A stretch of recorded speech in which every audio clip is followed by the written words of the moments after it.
overextending our reach. Physics also tells us that ordered systems lose less energy than chaotic systems. In chess terms, when our pieces work together, they can turn one advantage into another without losing quality. A position or a company or a military unit that is disorganized can be torn apart by attempting a transformation. Trying to achieve the objective can leave them so depleted that they are quickly wiped out. This happens most frequently, in chess and in life, when positions or circumstances are already tenuous. The phrase, hastening defeat, appears frequently in the annotation of chess games. A player in a difficult position tends to make mistakes due to the psychological pressure that comes with knowing he's in trouble. But another key dynamic is also at work. An inferior position is less able to withstand the loss of energy required by an attempt at change. This is why a company that is in financial trouble should never gamble on a risky venture. Without stability, that risky venture could lead to the total collapse of the company, even if the gamble succeeds in its immediate objectives. Businesses, too, hasten defeat by overextending themselves. In the early 1970s, Pan Am Airlines found itself in a difficult position. The global energy crisis of 1973 came right on the heels of a court battle that awarded important international routes to the company's competitors. Once dominant, Pan Am was now in grave trouble. Pan Am tried to solve some of its problems with the purchase of a domestic airline. But as so often happens, a bold move from a position of weakness was severely punished. They overpaid for national airlines and accumulated huge debt. They held on by selling assets and routes, expending their material resources and hoping for a favorable change in conditions.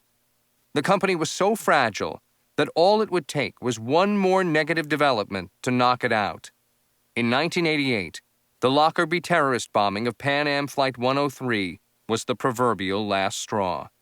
Bookings plummeted, and a further overall fall in air travel thanks to the First Gulf War led the company to declare bankruptcy in 1991. The first airline giant undoubtedly had more than its fair share of bad luck, but the directors of Pan Am also suffered from their own mistakes and made themselves much more vulnerable to bad luck by overextending their material and by not taking care of the imbalances in their own position. They didn't develop domestic routes. They had a weak cash reserve. They had pending court cases. This analysis is not meant to serve as a recommendation to be conservative or to plan only for the worst-case scenario. Risk-taking is essential in any endeavor. It's the context of that risk that is so critical. If you are sensitive to your vulnerabilities and negative imbalances, you can factor them into your strategy. One imbalance is rarely decisive. You must be able to see when a confluence is forming and whether it is in your favor. In 1993, I committed the dreadful mistake of launching an attack from a position of weakness. This wasn't at the chessboard, however, but in chess politics. Ever since the International Chess Federation, FIDE, had interrupted my first World Championship match in 1985, I had feuded with their leadership almost without pause. In the run-up to my 1993 World Championship match with Nigel Short, the Englishman called me with a tempting offer to launch our own professional chess association and play the match outside of FIDE. Here at last was a chance to break away from the corrupt bureaucracy and introduce chess into the world of modern sport. Short was the first Western challenger for the world title since Bobby Fischer in 1972. With his involvement, I thought we could generate tremendous interest and rally the world's grandmasters against FIDE. Just a few years before, I had created another professional players' union, but it had foundered when the Western GMs formed an opposition bloc. Suddenly, here was Nigel, the last president of the Grandmaster Association, offering to join forces. Now, I thought, we could really unite the chess world. This turned out to be a terrible blunder, the worst of my career. After we made our announcement, it quickly became apparent that I had misjudged the situation. Short had no such support. I had overextended. Suddenly, we were on our own and were immediately portrayed as renegades and hijackers of the World Championship. FIDE essentially excommunicated both of us and held an alternative World Championship match parallel to the one Short and I played in London. Thus began a schism in the chess world that has never properly healed. I was so eager to achieve my goal that I was oblivious to how unlikely the plan was to succeed. I failed to correctly evaluate my position, and in so doing, ignored several fatal imbalances. There are imbalances in our daily lives, and we constantly struggle to transform them positively. Gaining control means finding the most favorable balance and working constantly to make positive exchanges. Norman Mailer wrote that at every moment we are either living a little more or dying a little bit. There is no standing still, no maintaining a perfect equilibrium. We can, however, in effect freeze time by pausing for a moment in our constant search for what to do next, and instead calmly evaluate the pluses and minuses. We can flout the laws of thermodynamics to create energy and quality, value and power, through positive transformations. Chapter 9. Phases of the Game. Before the endgame, the gods have placed the middle game.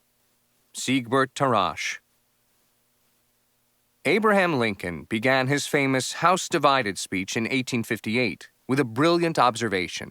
If we could first know where we are going and whither we are tending, we could better judge what to do and how to do it. Lincoln might have added that it's worth knowing not only where you are going, but where you are. Planning and innovation both require solid grounding in the present. We can know whither we are tending only when we know where we are. Over the centuries, countless methods have been developed to explain the game of chess to students and help them to better understand the path they are on in each game they play. One of the most durable methods is to break the game into 3 parts or phases: the opening, the middle game, and the end game. There is no agreed-upon formula for determining exactly when one ends and another begins.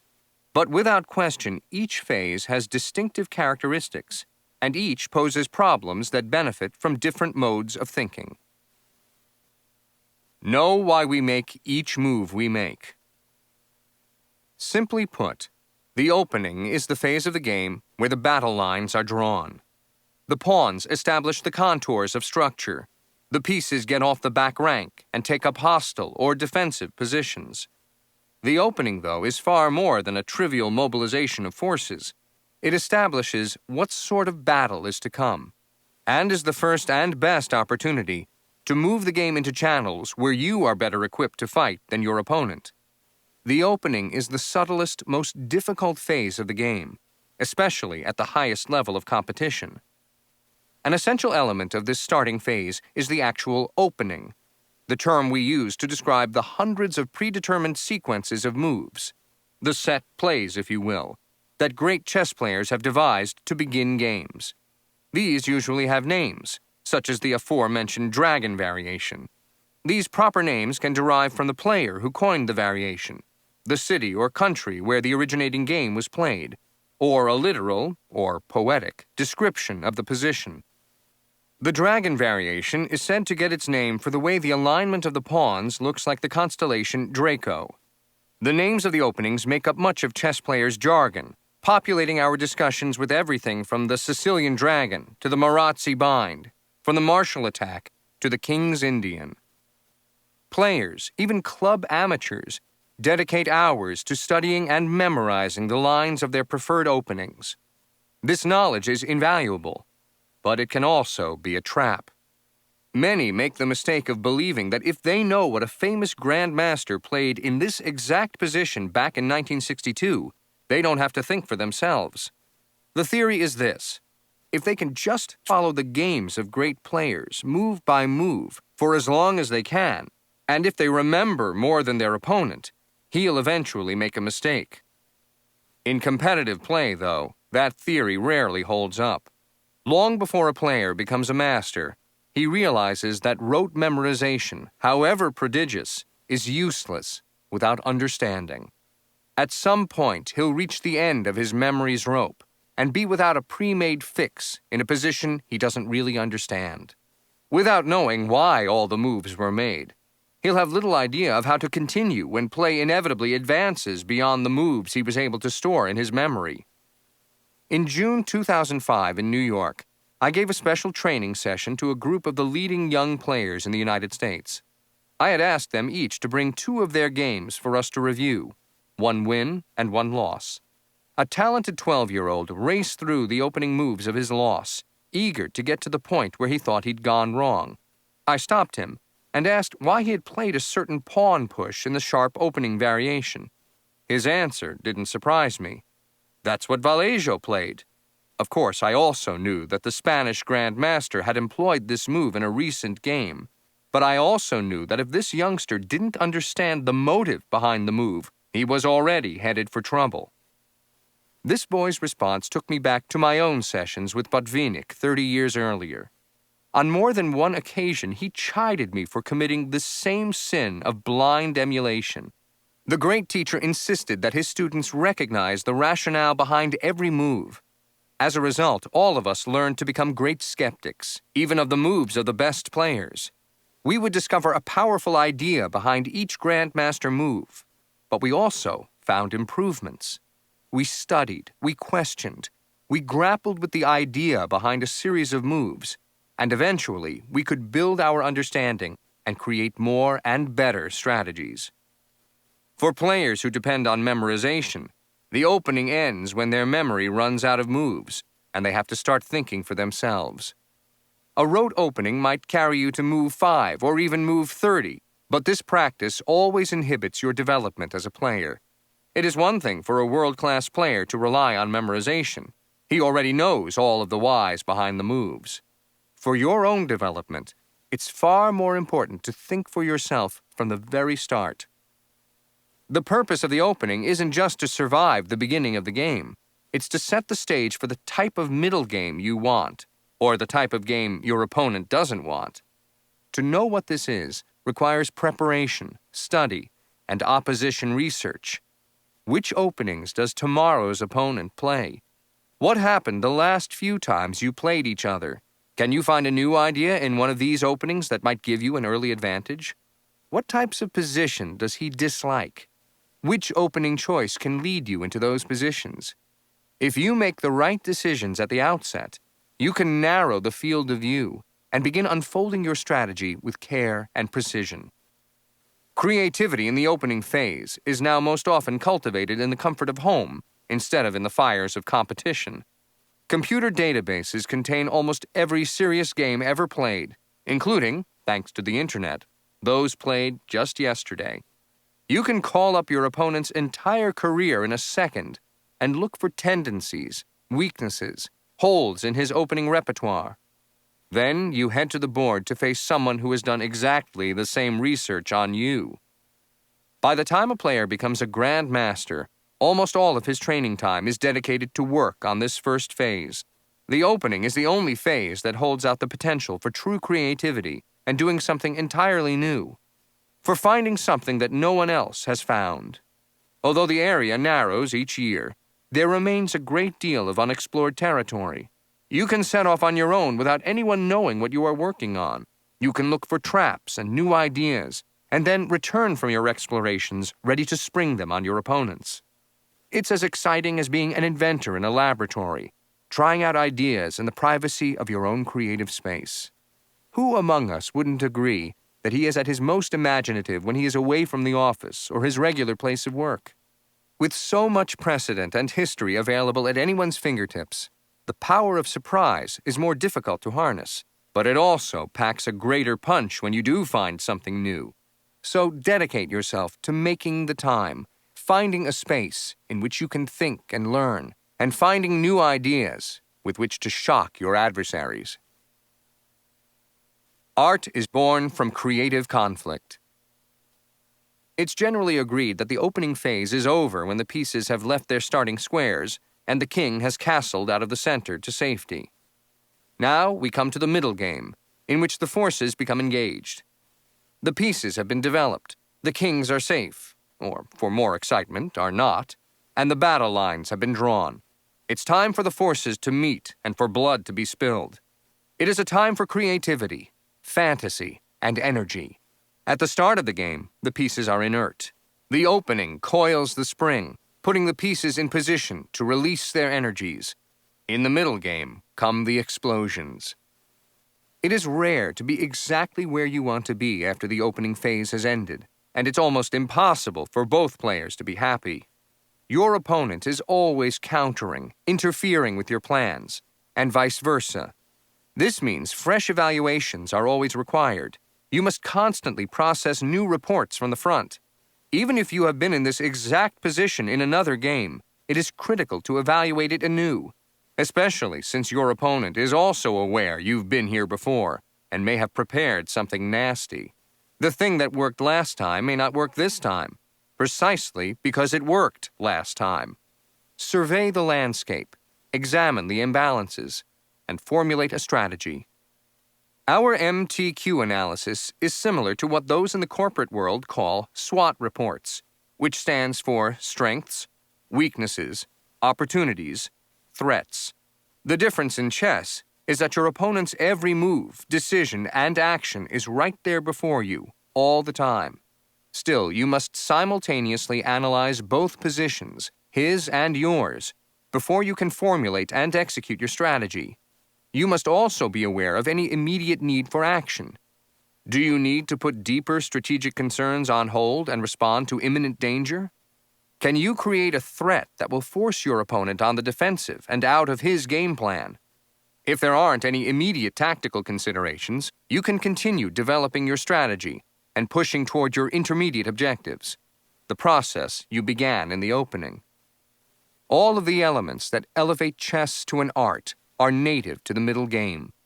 Poor opening research can be overcome by tactical brilliance. Deep calculations can operate in harmony with daring visions. Total disaster lurks around every corner as the dynamic force of the pieces is maximized. Battlefield commanders take over from armchair generals. More than anything, the middle game rewards action over reaction. It is the attacking phase, and the fight for the initiative is paramount. The middle game requires alertness in general, and alertness to patterns in particular. These are general ideas that anyone can learn with practice. The more you play, the better you become at recognizing the patterns and applying the solutions. That is, to find similarities to positions you have seen before, and then to recall what worked, or what didn't work, in that situation.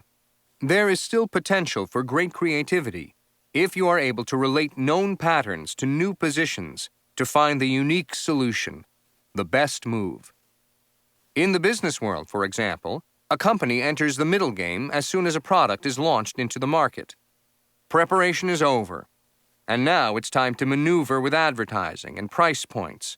How is this product similar to previous ones? How is it different? What has worked before? And how can this campaign improve on past efforts? Every decision in this phase is largely based on our ability to find parallels. The touch of genius comes in extending them beyond what others believed possible. What little concrete study of the middle game there is comes from its evolution from the opening, one of the key transition points. The opening serves only to establish the outlines of the middle game, so it can be useful, even essential, to push your study of the opening phase into the real world of middle game action. This is why it is so important to study complete chess games, not just look at the opening moves. This is also why business schools have largely switched to the case study method instead of focusing on theory.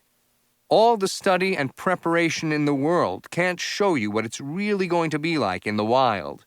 Observing typical plans in action, mistakes and accidents included, is vastly superior to ivory tower planning.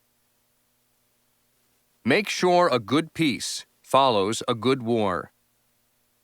Much beloved by writers, politicians, and business people as a metaphor, the endgame is simply the result of peace exchanges. When the dynamic potential of the armies has diminished to a minimal level, the middle game has ended. The energy and tension of the middle game, with all its elements of surprise, attack, and defense, give way to a technical phase. When only the last few survivors remain on the battlefield, Raw logic and calculation take over, and then we are in the endgame. There is still a great deal of uncharted territory in the opening phase of the game. New ideas, new concepts, new plans in old and forgotten variations. There is still much to discover in the opening.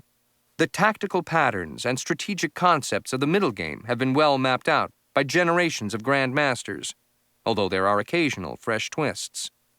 In the end game, however, the plans and possibilities are open and known to all, an almost mathematical exercise. This isn't to say that everything is predetermined. With flawless play from both sides, the endgame will advance toward a predictable conclusion. But since humans are flawed, damage can be inflicted or repaired. Even if one player is at a clear disadvantage, he may simply outplay his opponent. The endgame represents the treaty negotiations after the fighting has ended. The masterful French diplomat Talleyrand pulled off just such an endgame coup at the Congress of Vienna in 1814 to 1815. France went into the conference with low hopes. After its defeat in the Napoleonic Wars, it was a disgraced and occupied nation that could expect to have little influence at the Congress that would reshape Europe. And yet the wily Talleyrand, having craftily maneuvered to have Napoleon removed from power, managed to divide the conquering allies and create new alliances that preserved most of France's territorial boundaries. France had entered the negotiating phase, the endgame after the wars, with a losing position. But with almost nothing in MTQ assets at his disposal, by skillful maneuvering, Talleyrand changed the fate of Europe. The opposite course is also possible, sadly. Few things are more tragic than playing a strong opening, a brilliant middle game attack, then having the win evaporate with one wrong move in the endgame. This happened to me on no less a stage than my World Championship match against Nigel Short in London, 1993. In a fierce opening duel, I confronted a new opening idea Nigel had introduced earlier in the match. I got a significant edge out of the opening, and in the middle game, successfully resisted his attempts to get things back on track. I brought a material advantage into the endgame. The game had simplified down to just one rook for my opponent, and a rook and 2 pawns for me. We don't count the kings, as they are always on the board. It was a winning position, and I was only waiting for Short to resign. That was my first mistake. We were both on autopilot for the final moves, and not until after the game did someone point out we had both blundered horribly near the end. Even with just 2 pawns and 2 rooks on the board, I had made a slip, playing a natural move with my pawn that permitted Short a defensive maneuver that would allow him to draw the game. But Short, also blind to the opportunity, responded with his own natural move. He resigned a half-dozen moves later. How could the world champion and his challenger both miss something so important in the endgame, despite having so few pieces on the board to create complications? I think it's because the aridity of the endgame, its lack of dynamism, leads players to become blind to opportunity. The technical phase can be boring because there is little opportunity for creativity, for art. Boredom leads to complacency and mistakes. The same is true in the workplace. If one is faced with a repetitive job, it can be difficult to stay alert to opportunities to solve problems creatively. Your instincts slowly go numb when every analysis returns the same answers over and over. What should be a search for excellence and the best solution eventually turns into a good enough mentality. We must strive to keep things fresh so we can rely on and enhance our instincts instead of falling into mental ruts. General Electric's Jack Welch once sent the senior manager of an underperforming GE sector on a month's vacation so he could come back and act as though you hadn't been running it for 4 years. Many companies regularly rotate managers or have programs where top executives drop in on other areas so problems can be seen through fresh eyes. If we don't stay sharp, the edges begin to blur, and subtle differences fall through the cracks, differences that can be critically important at decisive moments. Endgame play is typically seen as binary, good or bad, with little room for style. But the best endgame players find inspiration in the details, in the precision it takes to complete a successful move at a time when the field of battle presents few options. Cautious, patient, and calculating players excel in the endgame. Petrosian and Karpov, for example, were better in this phase of the game than Spassky and I. Attackers who thrive on the dynamism of the middle game and the creative aspects of the opening often find a natural enemy in the sterile endgame.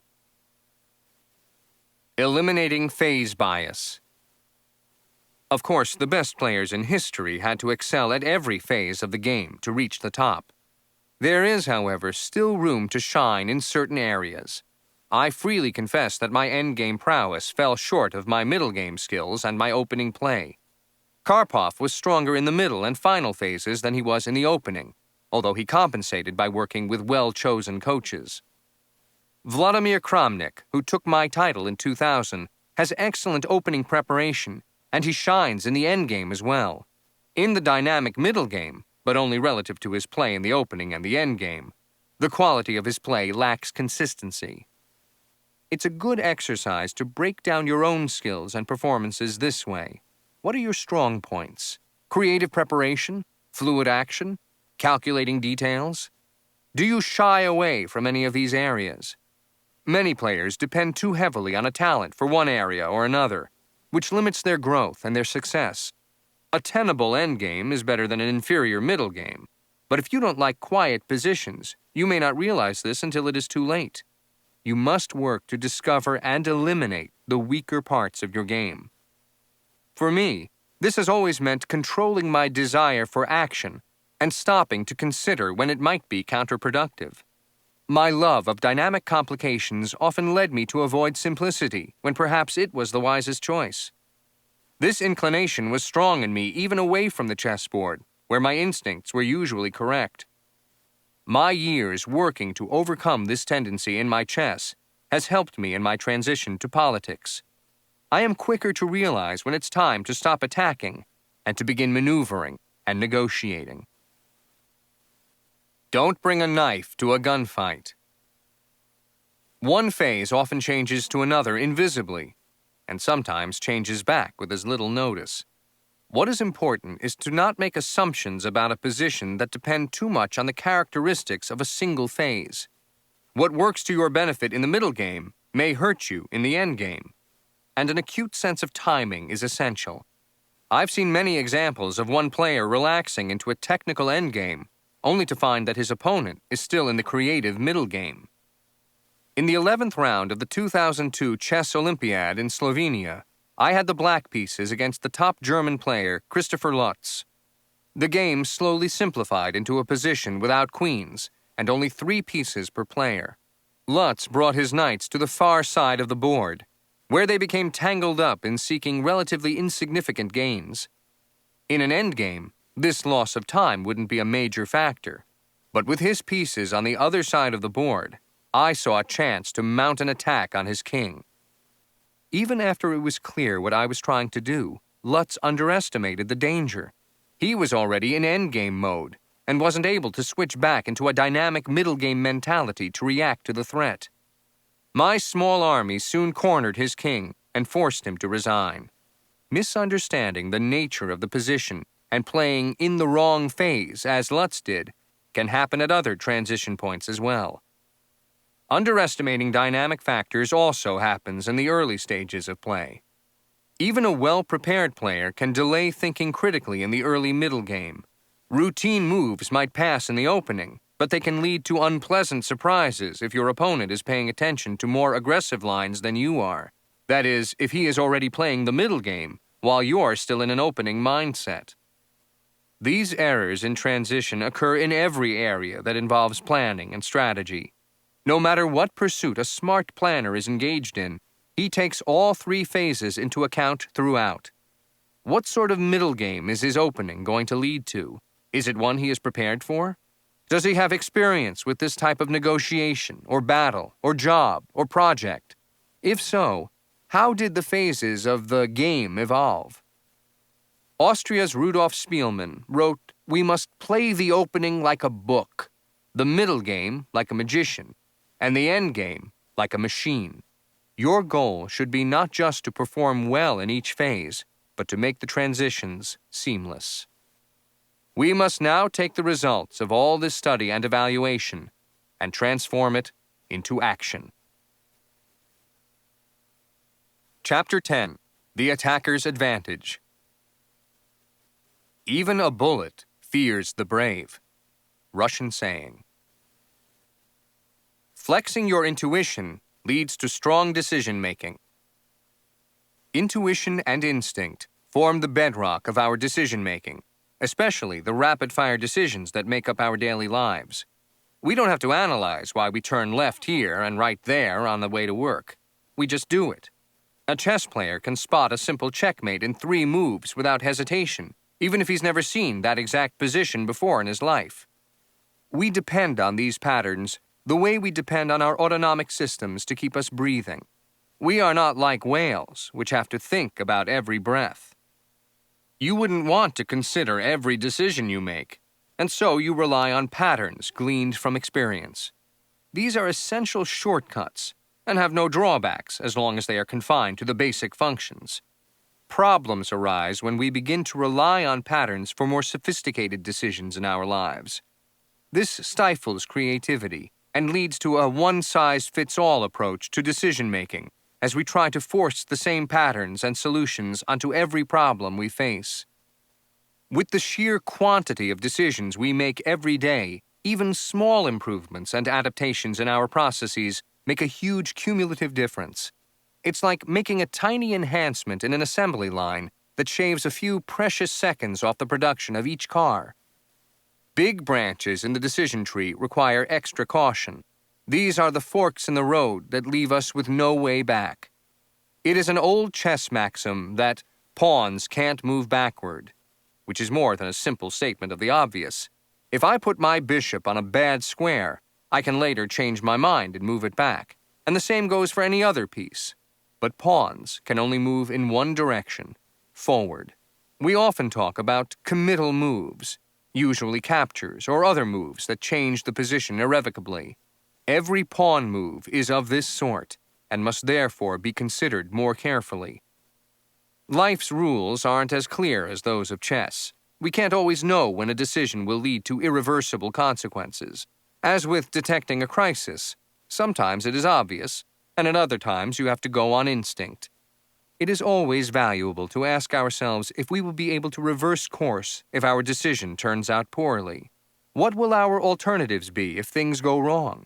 Is there a satisfactory alternative course where we can keep our options open longer?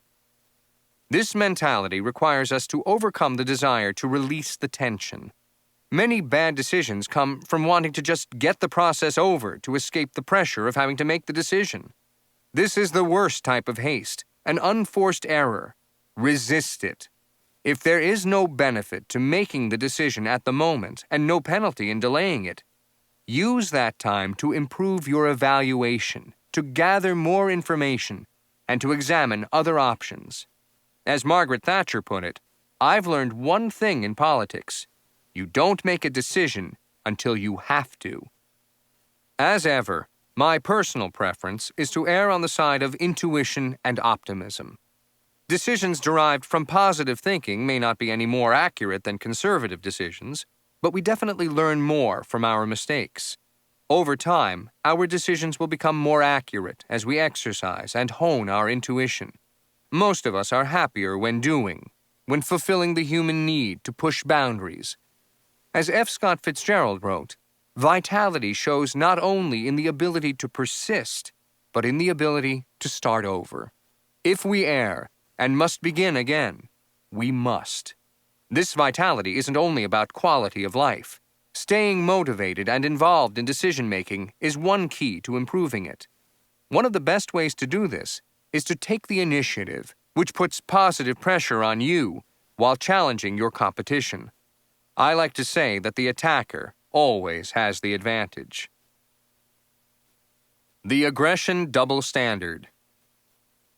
I received some unusual words of wisdom when, at the age of 17, I was awarded my first spot on the mighty Soviet chess Olympiad team. We had traveled to Malta for a tournament with the Hungarians and were spending 2 days in Rome on the way back.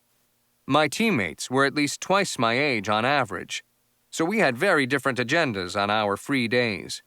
While the others took the opportunity to do some sightseeing, including a trip to the Vatican, I went to see The Empire Strikes Back, which I would never have been able to see in the USSR. I can't say what spiritual guidance my compatriots received at the Vatican, but there in the theater, I was being counseled by Yoda as he warned Luke Skywalker that anger, fear, aggression, the dark side of the Force are they. I was perplexed. In all honesty, at 17, I completely sympathized with Luke's impatience with such a passive outlook. Didn't he have to go after Darth Vader and protect his friends? What was so bad about aggression? As I got older and rose through the chess ranks, I realized that a persistent double standard was at work. In political and social life, the person who mounts a decisive attack is a bad guy, a black hat, except when he's not. We praise a CEO's management style as aggressive, but the average employee could be fired for being aggressive. In some fields, even ambition is viewed with suspicion. Anyone who obviously wants to get ahead can be criticized for trying to draw attention to himself. Even worse, they are accused of not being a team player. At the same time, chess magazines celebrated my aggressive chess and my violent attacks in the same way that sports fans praise the aggressive attackers on their favorite teams. Such terms are provided special, almost always positive, meaning in the world of gaming and sport. We want aggressive attackers on our favorite teams, even if we don't want them to move into our neighborhood or into the State House. As I've mentioned, many people, old friends and perfect strangers alike, questioned my ability to move into politics. Citing my aggressive style of playing chess, they would ask, if attackers are born, not made, how could I change my stripes and succeed in an environment in which attacking is not only ineffective, but can get you into real trouble? Of course, I knew that I had the ability to adapt to a new environment. Anyone who really cares about something can do that. But in truth, I think aggressiveness is as much of an asset in politics, business, and other walks of life as it is in chess. Putting limits on our ambition, and yes, our aggressiveness, puts limits on our achievement. People who have an aggressive philosophy about their work also tend to be aggressive with their self-criticism. My concern is not about whether I'm being a nice guy. It's whether I'm constantly challenging myself, my environment, and those around me. It is the opposite of moral and physical complacency. The initiative rarely rings twice. To be sure, the platitudes about winning being the only thing are as banal as the ones about winning not being important at all. What has always concerned me as a competitor is how to develop my own system of controlled aggression that would make me better at what I do, whether it's politics or chess. Aggression in this context means dynamism, innovation, improvement, courage, risk, and a willingness to take action. For me, the first essential lesson was learning how to unbalance the situation and take the initiative. You've got to bang a few rocks together to create fire. When it's your move, and you are creating the action instead of reacting to your opponent's actions, you control the flow of the game. In reacting, your opponent's moves become more limited, and thus more predictable. From the lead position, you can see farther ahead and continue to control the action. As long as you generate threats and pressure, you maintain the initiative. In chess, this eventually leads to an attack that cannot be parried. In business, it leads to greater market share. In negotiations, it leads to a better deal. In politics, it leads to a rise in the polls. In all such cases, when victory is imminent, the aggressor improves the quality of his material and also gains the luster of improved status, benefits that are both tangible and intangible. This is the attacker's advantage. But it's not enough to simply attack. Once you've seized the initiative, you must exploit and feed it constantly, whether by mounting an all-or-nothing lightning-quick attack or by taking the Boris Spassky approach of squeezing gradually. As Steinitz reminded us, the player with the advantage is obliged to attack, or he will surely lose his advantage. A great attacker gets the greatest possible advantage out of a position without overstepping and trying to achieve more than what is possible. Be true to your own style, but only within the context of play as it exists on the chessboard. A large part of using the initiative is mobility, flexibility, and diversion.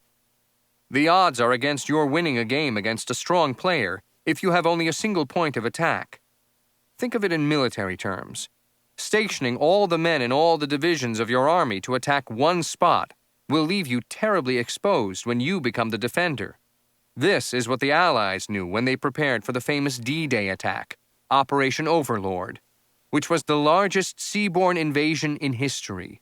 They developed numerous diversionary tactics, including a Potemkin-style dummy unit, complete with stage sets and fake equipment, to keep the Nazis too confused about their position and their intentions to prepare defenses. Likewise, you should employ what chess players call the principle of two weaknesses. Instead of becoming fixated on one spot, keep the pressure on, keep taking the initiative, so you can create multiple weak spots in your opponent's position. One weakness alone is rarely enough to cause defeat. The opponent of an aggressive player is likely to become nervous and distracted from his game. No matter how secure his position appears to be, he will focus on the possibility of losing material and on the likelihood of defeat. And this will inevitably lead him to changes in his approach and his thinking, changes that you, the aggressor, can exploit. This is the dynamic that Nimzovich had in mind when he wrote, "The threat is stronger than the execution." An attack doesn't even have to come to fruition to have a devastating effect on the enemy's position. If your opponent has to lose time rushing to defend one area, it may lead to an opportunity to win elsewhere. Prior to D-Day, Allied double agents led the Nazis to believe the main attack was coming at Pas de Calais, which caused Hitler to send Rommel and his elite forces well away from the actual invasion site. Nimzovich's famous phrase is also about perception, something akin to the old Wall Street line, "Buy the rumor, sell the news." Anticipation of something's happening can be more powerful than the event itself, or put another way, is inseparable from the event itself. An attacker by choice. As I look back on my career, I'm fascinated to see so many parallels between my development as a chess player and my development as a person. Although by any definition I played an aggressive, attacking game of chess throughout my career, my games became, over time, more solid and less speculative.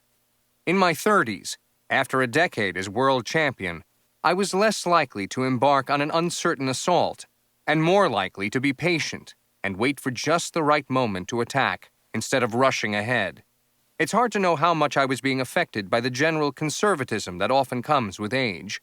But I think there was more at work here than that, because I wasn't only playing differently, I was playing better. I was playing with real experience, and I had learned that defense, followed by a well-timed counterattack against an over-aggressive opponent, could be more effective than always trying to meet fire with fire. I no longer felt I had to prove something in every game by launching a blitzkrieg. I was taking a more professional approach. I was there to win, not make a statement.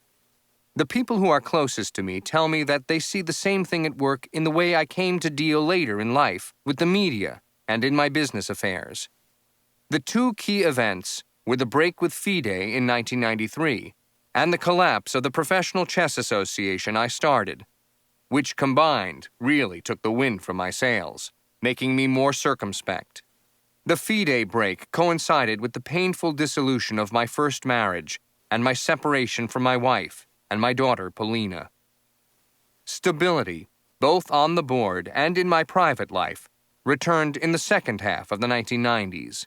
Owen Williams joined me as my full-time business agent, and I had started a new family that included an infant son, Vadim. In 1999, I launched an internet company bearing my name, which literally turned me into a global brand. It also forced me to become aware of the broader long-term effects that these family and business decisions would have. Suddenly, it became clear to me that I could no longer pretend I was the rebel fighting the establishment. In many ways, I had become the establishment. And in truth, I found it sometimes difficult to maintain the combative edge necessary to stay on top. In response, I spent some time reviewing my evolution as a chess player, looking back at old games, and drilling down to understand how I had achieved my successes, and even more, how I could take the lessons of those successes, and yes, failures, so I could remain true to the fundamentals in my new career in politics. And what I now see is that despite these recent transformations, my best results, both on and off the board, always were, and continue to be, the product of an attacker's mindset. The difference is that what came naturally to me at 22 often required more conscious decision-making at my current 43. Greater knowledge carries the burden of additional things to consider, and that opens the door for doubt to creep in. Overthinking numbs our instincts and turns what should be a quick decision into a mental committee meeting. The last thing I can now afford is to find myself sitting at the chessboard or in a business meeting wondering, what would the young Garry Kasparov do? I used to attack because it was the only thing I knew. Now I attack because I know it works best. As a politician, I know that there is always a time and place for diplomacy, but I also know that you win more often when you negotiate from a position of strength, and sometimes that means playing the aggressor. What you can do or think you can do, begin it, for boldness has magic, power, and genius in it. Goethe. The aggressive mentality involved in successful attacking requires a readiness to upset the status quo, even a passion for doing so. It means abandoning the more comfortable wait-and-see approach of the defensive position and pushing into the unknown. Defending, by contrast, requires that we marshal our resources in a constant attempt to minimize our exposure to attack. Because he only has to ensure that his weaknesses are protected, the defender has fewer angles to cover. But as the pace of the world accelerates, the advantage is steadily moving toward the attacking side. In the military realm, the art of defense is nearly obsolete today. The advent of heavy mobile armor ensured that World War I would be the last stagnant war of attrition. At the start of World War II, German tanks blitzkrieged across Europe, often taking more territory in a single day than the German army had captured in months 25 years earlier. Today, we have laser-guided bombs that can destroy a cement bunker 100 meters underground. Static defense is dead. Today's warfare is about hitting first and hitting hard. We can see this trend mirrored across the rest of society. With things moving so quickly, a passive approach to investing and corporate strategy is as obsolete as siege fortresses and trench warfare. If you don't stay aggressively in front, you will quickly be left behind. Examples abound, but we see this particularly in the field of technology. Does the name Alta Vista ring a bell? It was one of the many search engines that was pushed to the margins during the browser wars, first by Yahoo and then by the Google juggernaut. By the time Google overtook it, Yahoo had surged ahead of the curve enough to diversify its business into content areas, such as news and entertainment, and services such as free email. Alta Vista and other search engines, such as Lycos and Hotbot, didn't, and so were subsumed by their attackers. By contrast, when Apple replaced the iPod mini, one of the most popular electronic products in history, with the Nano, they were acknowledging that success in today's marketplace belongs to the attacker. Apple didn't wait around for its sales to slow or for another company to enter the market and take a bite out of its margins. They stepped right over their own product, released a new one, and even succeeded in persuading millions of users that the Nano was better than the iPod they'd just bought. By contrast, as we saw earlier, Microsoft waited 2 years to begin work on a new Explorer browser, only making the effort when their market share had already started to fall significantly. The transition from imitator to innovator. The less visible, but even more vital reason to invest in research and innovation is that you have to stay on the cutting edge if you are going to make a big impact. You can't suddenly switch from follower to leader, because only the leader can see what's coming around the bend. Even the most successful imitators eventually become innovators if they want to expand their territory and become more successful.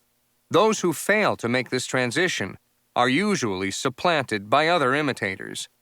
As risky as innovation can be, one of my favorite sayings is, "Pioneers get filled full of arrows." Failing to innovate is riskier still. The transition from imitator to innovator is seen in every aspect of society. In chess, a young player can advance by imitating the top grandmasters, but to challenge them, he must produce his own ideas. Japanese goods were for many years reviled by Americans as cheap, poorly made knockoffs of US and European products. The flood of inexpensive imports and imitations into the market rapidly created an enormous shift in the consumer electronics industry. Unable to adapt quickly enough, most American manufacturers soon abandoned the market or went out of business entirely. The Japanese were soon faced with the need to produce higher-end models with the new features consumers wanted. It didn't take long for imitators to give the Japanese companies a taste of their own medicine. Korea and Taiwan were quick to move into the lower-end market, as the Japanese companies spent more money on research and development. The Japanese became innovators.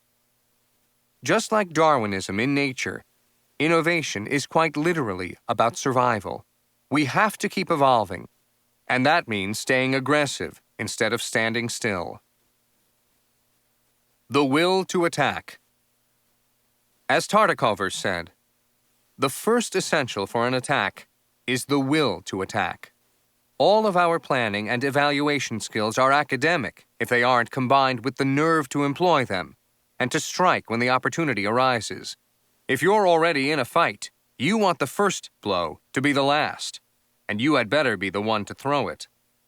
Attacking requires perfect timing as well as nerve. Knowing the right time to attack is as much an art as a science, and even for the best, it's often guesswork. The window of opportunity is usually small. No neon sign appears to announce that a big opportunity is right around the corner. Most of all, detecting opportunities requires letting go of assumptions of all kinds.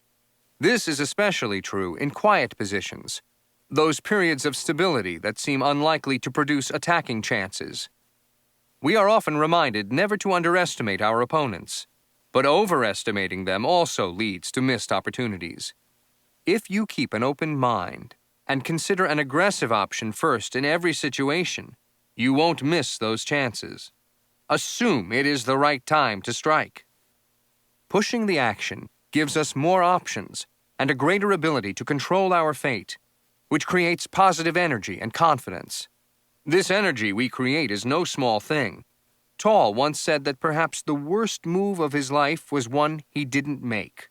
A speculative sacrifice he pondered for 40 minutes before uncharacteristically declining. Attackers may sometimes regret bad moves, but it is much worse to forever regret an opportunity you allowed to pass you by. Part 3. Chapter 11. Question Success. Success is the enemy of future success. On November 9, 1985, I achieved the great goal of my young life. I became the world champion of chess. During the celebration afterward, I was taken aside by Rona Petrosian, the wife of the former world champion. "I feel sorry for you," she said. "The greatest day of your life is over." What a thing to say at a victory party! But those words resonated in my head in the many years that followed. And now, after a lifetime as a competitor, I know firsthand that one of the most dangerous enemies you can face is complacency. I've seen, both in myself and my competitors, how satisfaction can lead to a lack of vigilance, then to mistakes, and missed opportunities.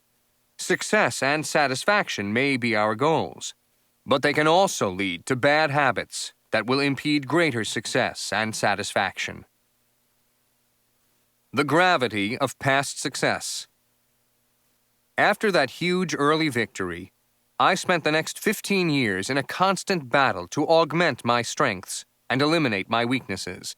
I became convinced that if I worked unrelentingly and diligently and played to the best of my ability, no one could defeat me. And I believed that until the day I retired in March 2005.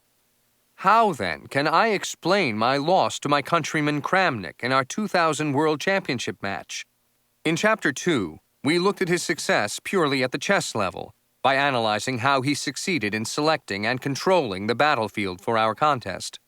The strategic failure on my part had deeper origins, however. In great part, my own success had made it difficult, if not impossible, for me to see what was going on in the championship tournament against Kramnik. In the 2 years prior to the October 2000 match, I had been playing some of the best chess of my life, refuting the critics who had predicted the end of my reign at the top. They kept citing my advanced age. At 35, I was already a decade older than most of my opponents. But I kept winning. In 1999, I pushed my record rating to new heights and was in the middle of a Grand Slam tournament winning streak when I started preparations for the World Championship match. I felt as though I could move mountains at the chessboard. So how did Kramnik's infuriating Berlin defense stop me in my tracks? Ironically, my years of success had made me vulnerable. One of the strongest points of my game had always been my ability to adapt and meet new challenges, and Kramnik used that strategy against me. Despite my discomfort in the positions he led me into, I kept insisting to myself that I could adjust as the match played out, and that I had enough time to recover and win. In my first World Championship match with Karpov in 1984-85, there had been no limit to the number of games we would play, and I was able to adapt, alter my strategy, and recover the lead. But in a match of just 16 games, there just wasn't enough time. I had been out-prepared by my young opponent, and I was so stunned that I was incapable of even acknowledging that I was in serious trouble. When the realization finally hit me, it was already late in the short match, and I went from feeling sure I would recover to believing it was impossible. I put up a little fight toward the end, but it wasn't enough. I ended the 15-game match with 2 losses and not a single win. I lost because I was overconfident and complacent. Even while it was happening, it was difficult for me to credit my one-time student with possessing the talent to outfox me. Nor did it ever occur to me that Kramnik could or would prepare better than I had. I had also neglected to consider that he had been one of my assistants in my 1995 World Championship match against Anand. He knew all my habits and all my tactics. Instead of devising a strategy to use that knowledge against him, I ignored it. And flush with past success, I couldn't conceive there were any serious weaknesses in my game. This is what I call the gravity of past success. Winning creates the illusion that everything is fine. We think only of the positive result, without considering all the things that went wrong, or that could have gone wrong, along the way. After a victory, we want to celebrate, not analyze. We replay the triumphant moment in our mind until it looks as though it were inevitable. Most of us are guilty of the same bad habit in our day-to-day lives. My advice? The old saying, if it ain't broke, don't fix it, should be left to the plumbing trade, and never applied to how we lead our lives at home and at work. Question the status quo at all times, especially when things are going well. When something goes wrong, you naturally want to do it better the next time, but you must train yourself to want to do it better even when things go right. Failing to do this leads to stagnation and eventual breakdown. For me, it led to a crushing defeat. Competition and anti-complacency tactics. Failure due to complacency exists in every enterprise. In competitive environments, such as the military and the corporate world, It almost always springs from doing business as usual, while the competition is catching up and surpassing us. The consequences of resting on reputation and outdated experience can be dire. In 1919, during the Russian Civil War, Marshal Klement Voroshilov, a favorite of Stalin's, routed the White Guard with a swarm of massed cavalry units. In the years before mechanized warfare, it worked brilliantly. But when the Germans invaded in 1941, the Red Army veterans leading the Soviet troops foolishly still believed that horses were paramount. When the Nazi armored divisions rolled in, the mounted Red Army was completely ineffectual, and Hitler's tanks encircled Leningrad. Horses were no match for tanks and artillery. American car companies in the 70s were no match for new Japanese production and management techniques. Constant reinvention is a necessity in fast-moving areas, such as manufacturing and technology. So how do we inspire ourselves to keep pushing for better results? Competition is one inspiring way. After all, who runs a race wanting to come in second? Who grows up wanting to be the vice president? Who sits down at a chessboard ready to relinquish his king? Athletes often talk about finding motivation in the desire to meet their own challenges and play their own best game without worrying about their opponents. Though there is some truth to this, I find it a little disingenuous. While everyone has a unique way to get motivated and stay that way, all athletes thrive on competition, and that means beating someone else, not just setting a personal best. Ask the Olympic runner who breaks his personal record or even the world record and finishes a close second how good he feels. We don't need to wonder if he would trade a tenth of a second for a gold medal instead of a silver. We all work harder, run faster, when we know someone is right on our heels. Some of my best performances came in the heat of close competition. Just as racing dogs go much faster after a rabbit, we push ourselves to greater exertions if we have a competitor matching us stride for stride to the finish line. There can be no finer example of the inspiring powers of competition to shatter the status quo than Hungary's Judit Polgar. Polgar, the only woman among the top several hundred players on the international rating list, gained fame for her sparkling attacking chess. If, based on Polgar's games, to play like a girl meant anything in chess, it would mean relentless aggression. Polgar first came on the international scene at the age of 10, and at 12 was winning open international tournaments. In 1991, she broke Bobby Fischer's 30-year-old record to become the youngest grandmaster ever at the age of 15. That record has since become a popular target, and thanks to the proliferation of the once rare GM title, has been broken many times. It is now held by Ukraine's Sergei Karjakin, who in 2002 became a GM at 12 years, 7 months. Along with her two chess-playing older sisters, Susan and Sophia, Polgar was homeschooled by her father, Laszlo, who had a theory that geniuses can be created. The experimental curriculum he devised for the girls focused on chess, and it's hard to argue with the results. The issue of nature versus nurture has always been a hot topic in chess. I suppose that since the Polgars are sisters, they don't resolve the debate either way. But their upbringing and development certainly make a good case for nurture. Enclaves where women's chess was traditional have produced some strong players. But for most of the game's history, the few women who played chess competently were regarded as curiosities. The former Soviet Republic of Georgia boasted Nona Kaprindashvili and Maya Chibordanidze, two of the first women to make inroads into the international chess world in the 60s and 70s. Like most women players, they limited their growth by concentrating on women-only events, especially in the critical early years of their development. Over time, everyone had simply accepted that that was the way it was. The Polgars changed all that. With a few exceptions for official events such as the Women's Chess Olympiad, where the sisters twice composed the first 3 boards of the winning Hungarian team, they shunned women-only events and sought out the toughest competition. Susan, the eldest, was pushed out into the rough-and-tumble world of international tournament chess as a teenager and became one of the first women to receive the men's Grand Master title. At the age of 14 in Rome, Middle sister Sofia scored one of the astonishing open tournament results on record, battering a field of grandmasters. And after winning the Hungarian national championship in 1991 at the age of 15, Judith said she would only consider playing on the men's chess Olympiad team. What could the Hungarian Federation say? Thanks to the Polgars, the adjective men's before events and the affirmative action women's titles such as Woman Grandmaster have become anachronisms, though they are still in use.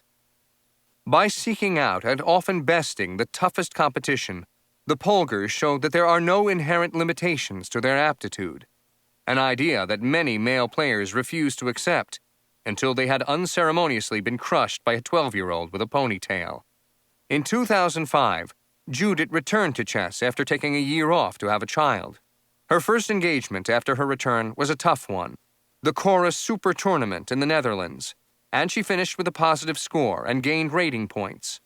On the October 2005 rating list, Judith Polgar, at 29, was ranked number 8 in the world, just 4 points behind Vladimir Kramnik.